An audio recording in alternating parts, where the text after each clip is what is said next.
Hello, my name is Hemingway Jones. Welcome to the channel. I am your curator of handwriting. I search high and low to find interesting examples of handwriting that I can share with you so that you can improve your handwriting style. And today, I'm delighted to introduce you to the handwriting of one of the giants of literature in the 20th century, Ernest Hemingway, also one of my favorite writers. He had a very distinct and very interesting handwriting style that we're going to analyze and try to replicate today. So join me today, won't you, as I take an in-depth look at the handwriting of Ernest Hemingway.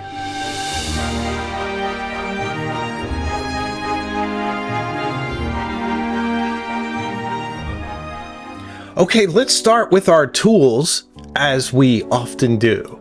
Our resource for looking at handwriting today, and this is an example of mine, will be this iPad Pro because it's brilliant at zooming in, panning out, getting into some details, so it should be a very nice educational tool for us today, and we're going to use that. For paper, we're going to use our Campus B paper. Why? Because it has these soft rings on the side. It's a very nice compact size, and I think it'll be brilliant for showing Ernest's handwriting. We are also going to keep a shop towel handy. Scotch shop towels are indispensable to any fountain pen enthusiast because you can clean up, you can wipe a nib, and it doesn't give all those fibers the way that a regular paper towel does. So it's a pretty handy thing to have around, plus they last forever. And lastly, I believe we need a pen. And today we're going to go with a Waterman 52 in red ripple, now mellowed to brown, a beautiful pen with gold trim, lever fill, and that brilliant flexible nib, which will come in handy today as we try to replicate some of the vintage stylings of Ernest Hemingway. This is a brilliant pen. I think everyone should have a Waterman 52 in their collection. The flex nib is like no other and an absolute joy to write with, so I'm definitely looking forward to that. Now for ink, I believe I have Pearl Noir in here, so we'll be able to check it once it comes out. I fill it so frequently, sometimes I can't remember.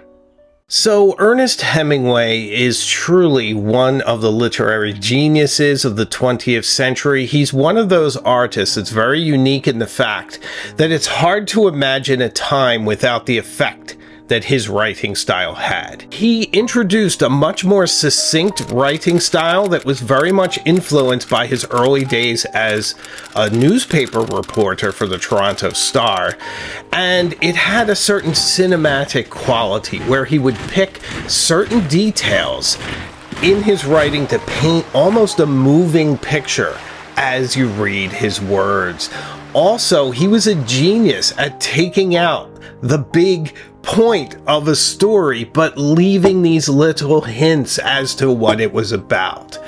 So his effect on writing cannot be underestimated. He's probably most famous for The Old Man and the Sea, which is a beautiful lyrical novella that was published, I believe, in 1951. Absolutely brilliant. Personally, I love For Whom the Bell Tolls, which is probably the best war movie you've ever read. It's brilliant. And of course, A Movable Feast as well, because I'm a bit of a Francophile, and when you read those pages, you feel like you lived through Paris in the 1920s. So he was a larger-than-life figure. He traveled, he went on safari, he was often in Venice, and he popularized in America some of the festivals that happened in Spain, and he just was this really larger-than-life figure with a lot of sadness behind the scene.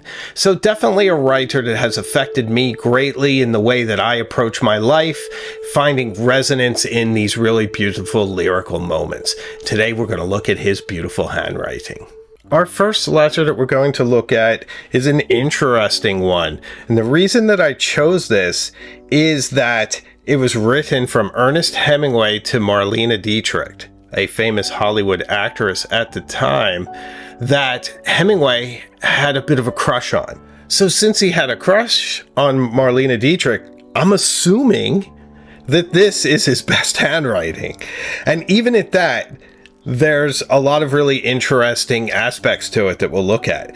But I will point out right now that if you look at his handwriting, it always slopes down toward the right, even here where he's trying his best. So in some of the other examples we'll be looking at, you see that consistent slope to the right. Well, he does a pretty good job of being straight here. But pretty interesting there, and probably a good time to forgive yourself for doing a lot of the same things. I'm assuming he doesn't put a grid behind his paper. He just writes and he slopes off. His lines run off. What are you going to do? It makes for an interesting effect. Okay, so I want to point out some things here, sort of stylistically, and maybe you could help me with some of this, because there's a bit of this I don't understand. And I'll tell you what, right here, what is going on there? Do you see that ink that just sort of coagulates here and there with no real rhyme or reason? I thought at first that perhaps he was using a stub nib, but I know for a fact, at least as a young man when he was at camp, he hated stub nibs. So did he change? The rest of it really doesn't look like he's using a stub nib, but there are points where the ink is just really thick, almost as if he were using a dip pen, which I know he's not using. And usually with a dip pen, it starts out really thick and then it will trail off. But here, we just see here and there a bit of thick line. And I, for one, can't really figure out why, unless he's using a flex nib sort of incorrectly. But even at that, I don't know how you get some of these effects. So it's really interesting, and one of the most interesting things is if you look at Hemingway's handwriting overall, it looks like he's picking a fight with the words and the paper every time he writes. And is there anything more Hemingway than that? So let's now take a look at this in more detail. One of the first things that you're seeing here is this absolutely brilliant Y. So his Y has this downstroke, which is pretty thick, and then kind of trails off and around. Now that is a very interesting affectation that I just feel is Ernest doing his best to look flowery and interesting and beautiful for Marlene. So that's very, very beautiful, and I really love this Y. It's actually probably even a bit broader, coming down and then coming all the way around out here and back up. That's just really great.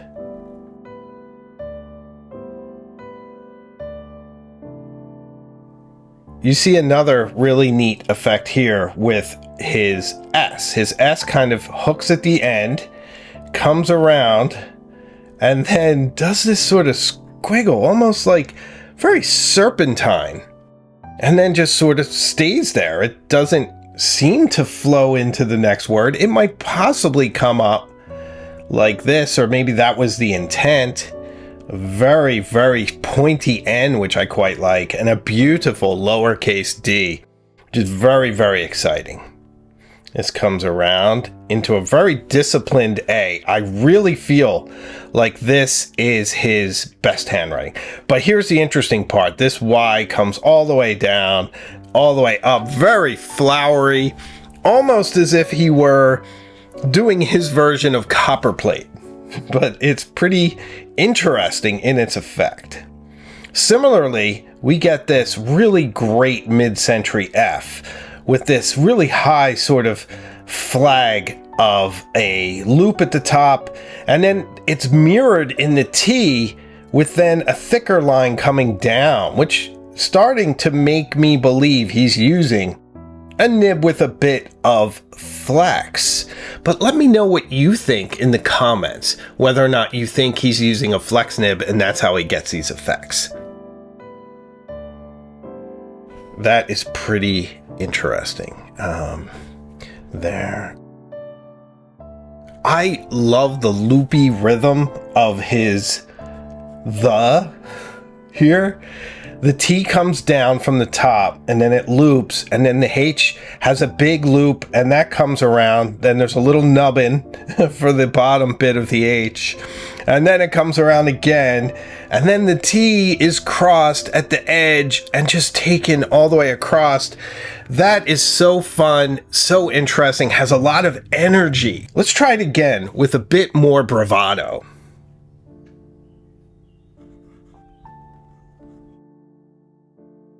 Yeah, that's super fun. Now, here on this end, we're seeing that same bit of strange ink coagulation at the top. I don't know what to call it. I mean, for me to get that, I have to color it in, even with this flex pen, and this is a very flexible pen. So, Ernest, I don't know what you were doing there. I mean, it's certainly interesting, but I just don't understand it. All right, we get an absolutely brilliant P here. It comes up and then plunges down and then up and around. Very loopy for the word phone. So this is a P I could see incorporating into my writing, and the way he does it is it comes up, it plunges down, and then it comes up outside of that initial stroke and sort of terminates like that. That's pretty neat. Actually, probably more separation.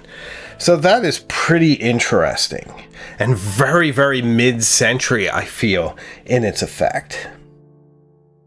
I always focus on people's W's, and his is very interesting here. Once again, very thick.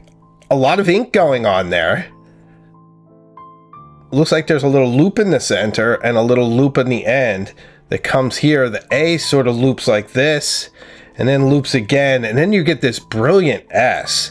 Very mid-century, has a bit of a bulge on the side. That is a really interesting way. Has that almost typeface style of handwriting, sort of modern calligraphy. I really like it. And let's face it, Ernest's handwriting is interesting, but it's not exactly neat. That's what I like about it. It has a certain chaos. It also reflects him as a person, I feel.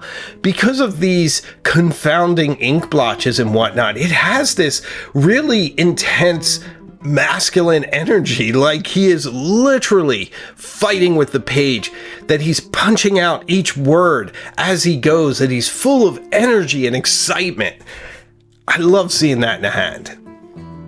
You see this absolutely brilliant F again. Slightly different than this one. Not a lot of consistency here. We see that with a lot of really interesting and great writers. And I believe this one comes around, plunges down, and then up to get that effect. And then you get this R that sort of trails off. It just comes up and then trails off like a firework coming down. This is really interesting. This L into this T and the way he crosses this T. I love this. He's not spending a lot of time on his strokes. I am a notoriously slow writer, as a lot of you guys know. I do my best when I do these, but he is really flying through this, even though I do feel his hand is much more disciplined than it normally is. I'm having a hard time with this G. I can't quite get the grace that he has, but I think it's that bravado. It's that plunging into the future with energy and excitement. And then this T here is really interesting. It just crosses over the whole entire top, rather boldly. That could be my name if I take the E off. He would write my name like this, according to this.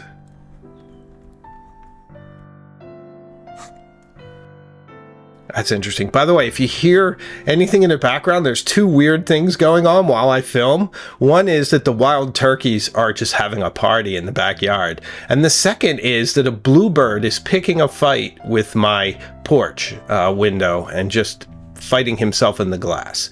Don't know why, but it's really an interesting backdrop to what we're doing today. Okay, we're going to go back into F territory because here we have a really interesting F that plunges up and around and down and up and loops, and then the O loops, and then it goes into this loopy G. And this G comes around and then continues on into a loopy O. And then the T's are loops like L's. So there's a lot of loops here. It's a very... The strokes feel like this with him. They're very loopy, like he doesn't want to make a hard angle while he goes within his words, which I find really, really interesting. Now, this Y, really interesting because it's like he forgot to finish it. It would normally have a big swoop around, but here it's just straight down and then more loopy letters. Very, very interesting. Now we get another effect here with his capital B. I can't quite figure out. You have a lot of ink that I would sort of have to draw to replicate. It would sort of be... It's this thick. It would be kind of like that. And then I have to come down and then loop around. I mean, it's very odd. I don't understand what he's quite doing there. Is he thinking? And his pen is just sort of going there. That could be it. It could be thought with the pen on the page. And he's like, what do I want to say here? And then he plunges forward. Maybe that's the point. But if so, I don't even know what that is. I certainly think it's an S. It comes around like an S. And then it's just a mess, guys. It's just thick, gooey mess, like the ink is feathering, but it doesn't look feathery. That's the strange part. But for our handwriting purposes, this then is very nice. Because we have kind of a thick line at the top, comes down, loops around again for the H, comes around with that great mid-century bump that delineates it as an H, and then nice pointed letters at the end for the ends, just poetry in ink ribbony form, and then a similar cross where it's higher. So that is a brilliant expression. Same through. I think this is through. This is pretty great. We have to dissect this word right here. We have another TH combination. The T strikes down, the H loops around, it goes up into that little flag, and then this is the R, which just looks like a crown almost. The O is open here, the U is pointed, and then it goes into our G, which is much tighter than the other G's, and then it plunges down and loops around, and then the H at the end is sort of stranded, and it's just a single stroke down and then up like a little R and around. And then the T is crossed with a big blot of ink and then a great stroke across. So that is pretty interesting. That is something I could adapt to my handwriting. I think I really like these G's. You just get to a G and you loop forward. Why not? Very interesting, very expressive way of doing it. Here is another really interesting G, and this word strangers here.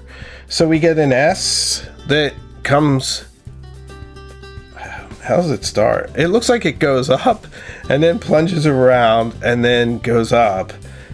And then the T comes off this way, very loopy. You get a whole different R than what we saw before. And then that N's are pretty consistent with him.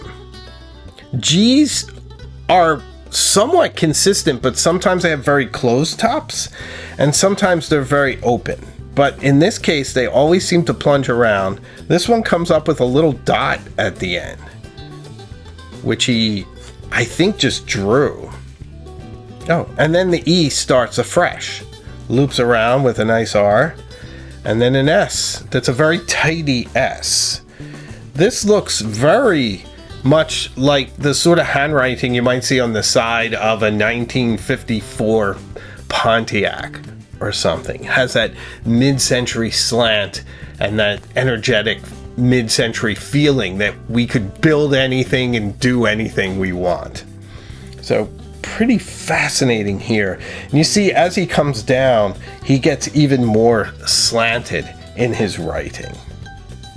So this is an interesting letter from 1952. Hemingway would have been 53, a little older, but probably at the height of his powers. He would have just won the Nobel Prize for Literature for The Old Man and the Sea, and he was going to keep writing, but probably his best writing was behind him.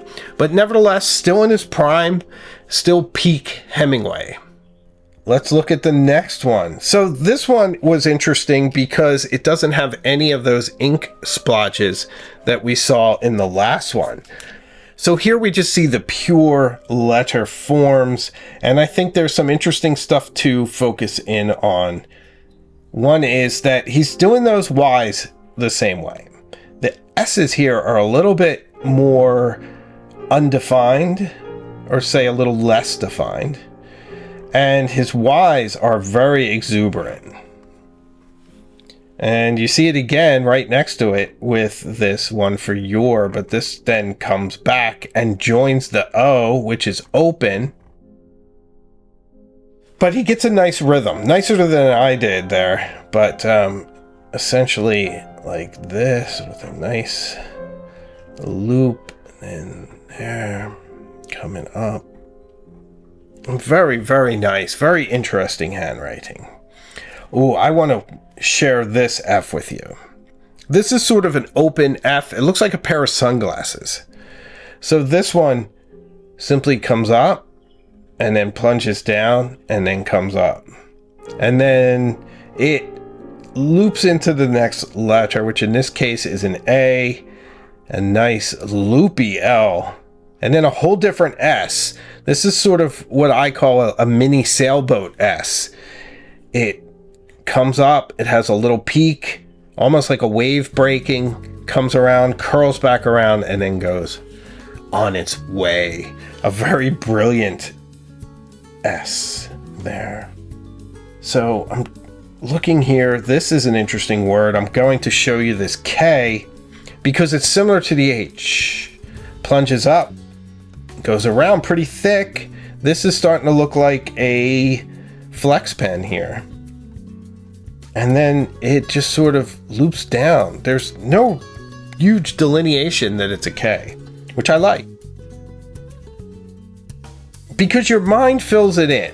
That's the brilliant mystery of handwriting, is that you have to sort of relax your perception when you're reading it and let it come to you. That if you have a hard time understanding it, your mind fills in the blanks.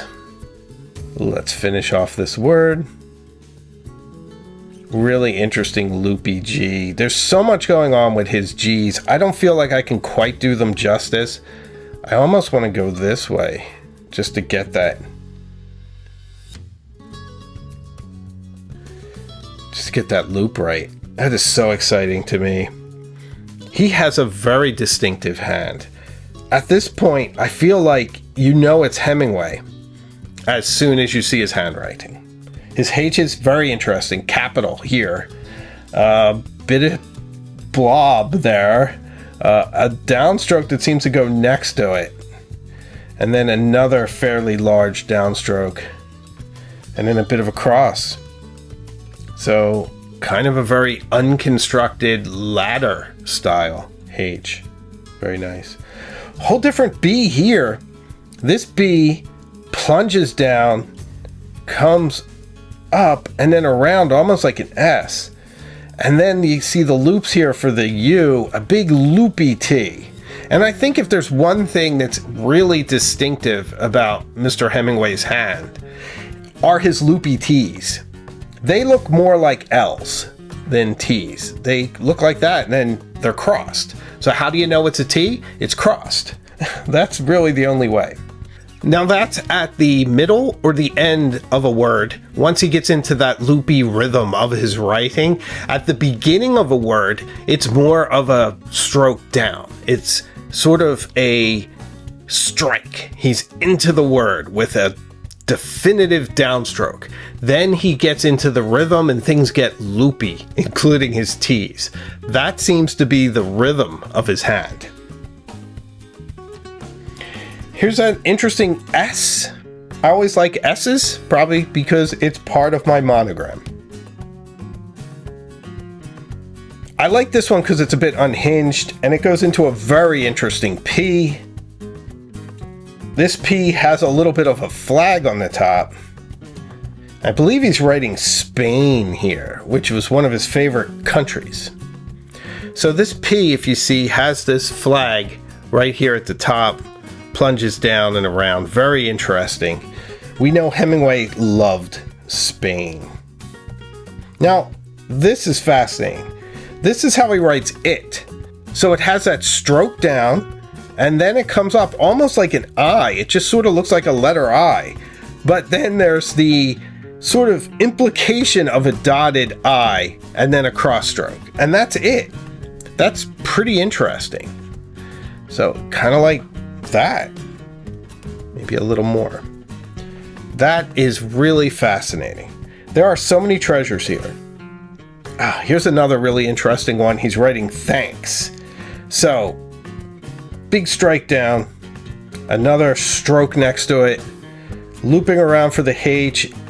The A is sort of all untied like a shoelace on a 6-year-old.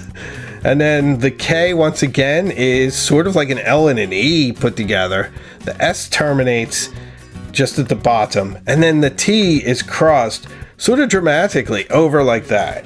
That is fascinating. So mid-century. So Hemingway also writes in the margins here. And on this one, he signs it... Oh, whoopsie. He signs it Love Papa, which he often signed his letters Papa, not just Ernest Hemingway. Especially later in his life. He had that daddy energy. Here we get the classic Hemingway signature, and I want to make sure that I show you this before we would run out of any time. Why is the signature really important? I think signatures are really interesting because this is a writer kind of showing themselves. And it's also interesting because I adapted the Hemingway for the signature of the channel, Hemingway Jones. When you see me sign Hemingway Jones, I borrowed it from his last name.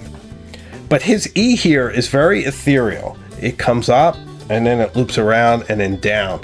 Sometimes I've seen his E's look more disciplined like that, but this one is definitely like this. And then his R is a little peak, and there's the implications of ends like an EKG. The T is loopy, no surprise there.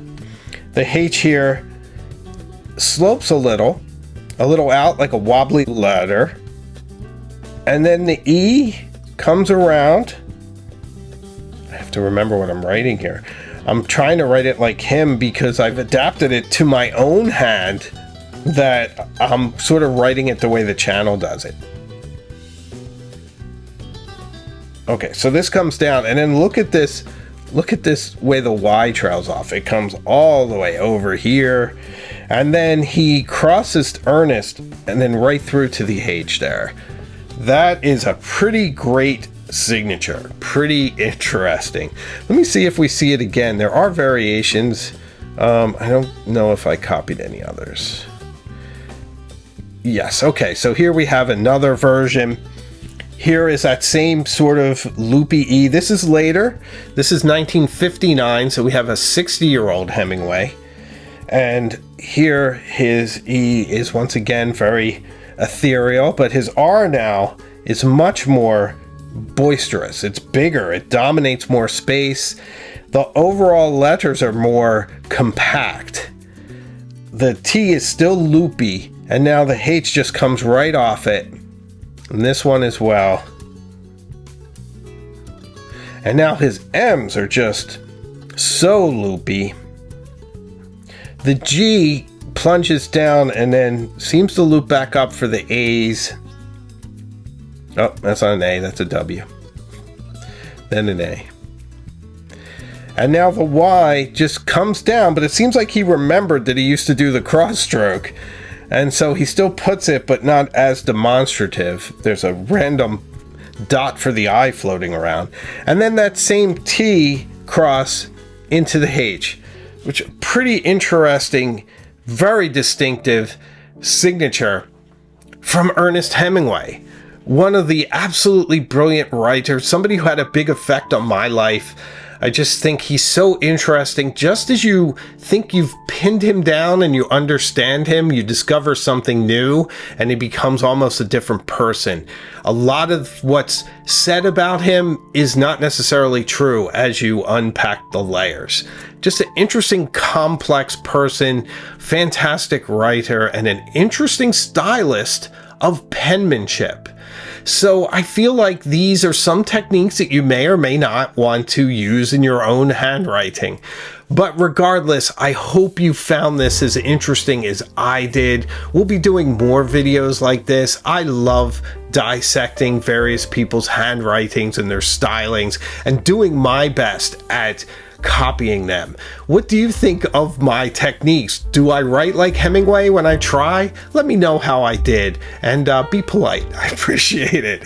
So if you've enjoyed this video, please subscribe. I'd love to have you on this journey with us. And as you can see, we go to some amazing and interesting places. From the fountain pen, you can go anywhere, and we certainly do. And if you'd like to support the channel even more, membership is available, and if you want to practice your mid-century handwriting, we have a pen pal group for Illuminati and Cognoscenti members, so I'd love to see you behind the scenes as well. So I make new videos all the time, and I have a live show as well, so I can promise you one thing: we will see each other again further up the road. So take care of yourself.